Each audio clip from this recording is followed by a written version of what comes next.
పరిపూర్ణ బోధ 19. నీ కలలో నానావిధ లోకంబులు మునుపులేని లోకులు దోచి నీ కలనను మేలుకొన్నను లోకంబులు నీకు దోచు లోకులేరోయి మూలము ఎడ నీకు లేదోయి లేక తోచినవే నా లోకంబులోకుల లేక తోచినవే నా లోకంబులోకుల నాకేర్పరించు మీ నీ కలిమి కలనేని రాకపోకలు జూచుకోయిక నీ కలని దృష్టాంతమును పెట్టి కలను మేల్కొలిపితిగ ఎరుక కలలో గడుపించి పోవు లోకులేరోయి మూలము ఎడ నీకు లేదోయి. జై నిజ గురుభ్యో నమః. శ్రీ నిజానంద పోలూజు వీరయాచార్య విరచితమైన శుద్ధ కృపరతత్వ బోధామృత గంధార్థ దరువులలో పరిపూర్ణ బోధ యందు ఈరోజు మనం 19వ ఇతర కందార్థం. గత కందార్థంలో చెప్పినటువంటి పరిపూర్ణ బయలు సూచన ఏదైతే ఉన్నదో అంటే ద్వాదశి షోడశిని తెలియజేసి దీనిలో పంచదశితో సమన్వయం చేస్తూ ఉన్నారు దృష్టాంత ద్రాష్టాంతముల ద్వారా. ఎలానో జాగరూకతతో మనం గురువుతో కలిసి ప్రయాణిద్దాం, కలిసి ప్రయాణించి ప్రయాణాన్ని ముగిద్దాం. ఎందుకని గమ్యం చేరిన పిమ్మట మళ్ళా ప్రయాణం ఎక్కడున్నది? నది దాటిన వెనుక పడవతో పనేమున్నది? నావతో సంబంధం ఏమున్నది? తద్విధానంగానే ఇక్కడ ఒకటి చెప్తున్నారు. నీ కలలో, ఎవరి కలలో? నా కలలో. గురుదేవులు చెప్తున్నారు శిష్యుడితో, శిష్య నీ కలలో నానా విధ లోకంబులు మునుపులేని లోకులు దోచి.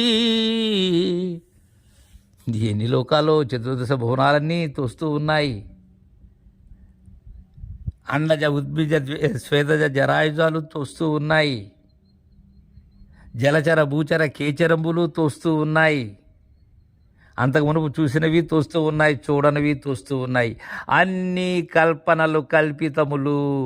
అందుకే ఇది కల్పన కథ. ఏమేమో తోస్తూ ఉన్నాయి.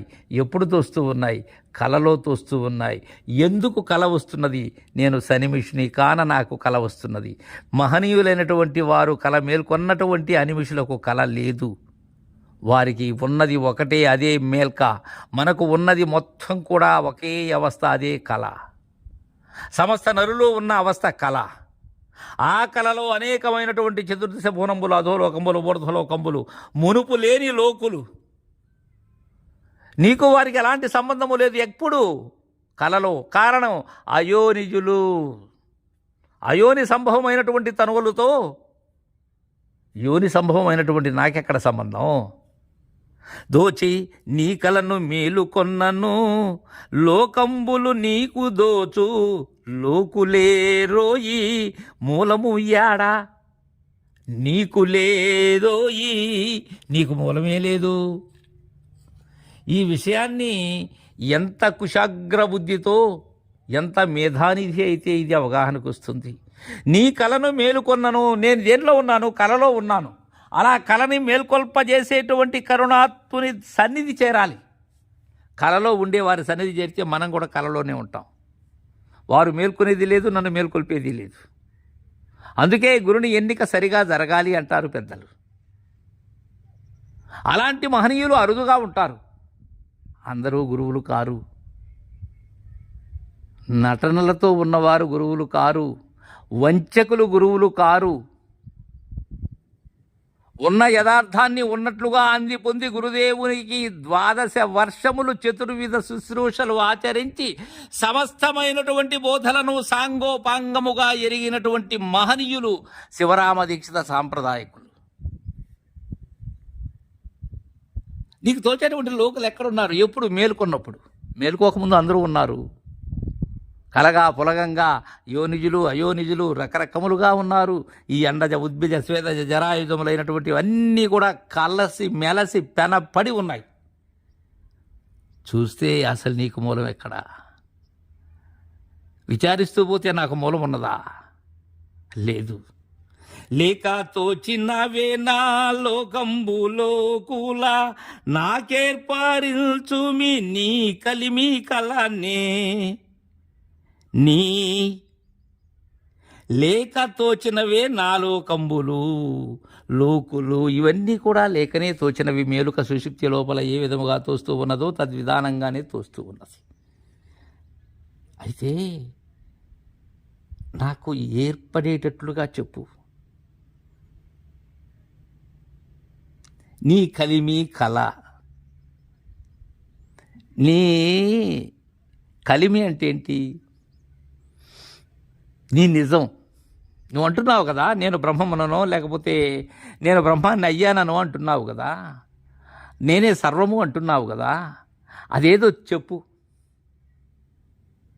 నీ కలిమేదో నాకు చూపించు, నీ శాశ్వతాన్ని నాకు అందజేయి. ఉంటేనే కదా, నాకు మూలమే లేని నాకు శాశ్వతం ఎక్కడా? కానీ శాశ్వతాన్ని నాకు నేనే ఆపాదించుకున్నాను. నేను స్థిరమనేటువంటి భావంతో మందిచే కల్పింపబడ్డాను. జ్ఞానమనే ఆవరణంలో, ఆ జ్ఞాన సప్తావరణములలో బంధీనై ఉన్నాను. ముందు నా బంధనాలు, నా కట్లు విప్పేటువంటి కట్లు లేని గురువు కావాలి. బంధరహితులైనటువంటి గురువు అయితేనే నాకున్న కట్లు విప్పగలరు. కలిమి కళ నీ రాకపోకుల చూచుకో ఇక నీ కలనే దృష్టాంతమును బెట్టిగలను మేల్కొల్పితిగా ఎరుక కలలో కనిపించిపోవు. ఇక్కడ చెప్తున్నారు దృష్టాంతాన్ని. నీ కలిమి కళ నీ రాకపోకలు చూచుకో. ఎక్కడ చూసుకోవాలి రాకపోకలు? ఇక నీ కళనే దృష్టాంతమును మాత్రమే. గత కందార్థములో ద్వాదశి షోడశి తెలియజేసి దీనిలో కళ దృష్టాంతాన్ని చెప్తున్నారు. రాకపోకలు చూసుకోమంటున్నారు. కారణం ఎలా? కళలో తోచిన రూపము ఎలాంటిదో అలాంటిదే, కానీ వాస్తవము కానిది, మూలము లేని ఈ గుర్తెరిగే శరీరము ఏమీ లేదని, ఉత్తబట్ట బయలు తప్ప మరేమీ ఎక్కడా ఎప్పుడూ లేదనేటువంటి ఆ స్థిరమైనటువంటి శివరామ దీక్షిత గురి ఏదైతే ఉన్నదో అది కుదరాలి. దృష్టాంతమును పెట్టి కళను మేల్కొలిపితిగా. ఎవరు మేల్కొల్పాలి? తనకై తాను మేల్కోలేడు, మేల్కొల్ప చేయాలి. మేల్కొల్ప చేసినటువంటి వారే కరుణా సమన్వితులు. ఎరుక కలలాగా కనిపించి పోవు. అప్పుడేమవుతుంది? అది అలాంటిదో అలాంటిదే అవుతుంది ఎరుక. ఈ మూలము లేని ఈ గుర్తు ఏదైతే ఉన్నదో అది కళలాంటిదే అవుతుంది. అందుకే అది దృష్టాంతం, ద్రాష్టాంతంగా అగ్నికర్పూరం. గురు శిష్యుల నడుమ బోధ అనేటువంటి అగ్ని, శిష్యుడైనటువంటి కర్పూరం వెలిగి ఆరిపోతుంది. చివరకు మిగిలేటువంటిది పరిపూర్ణం, అదే పళ్ళెం. ఎలా ఎరిగించాలి? అలా ఎరిగించినప్పుడు ఎరుకనే కలజోలి ఏనాడు ఉండదు అని మనకు తెలియజేశారు. తరువాయి కందార్థాన్ని రేపు ముచ్చటించుకుందాం. జై గురుదేవా.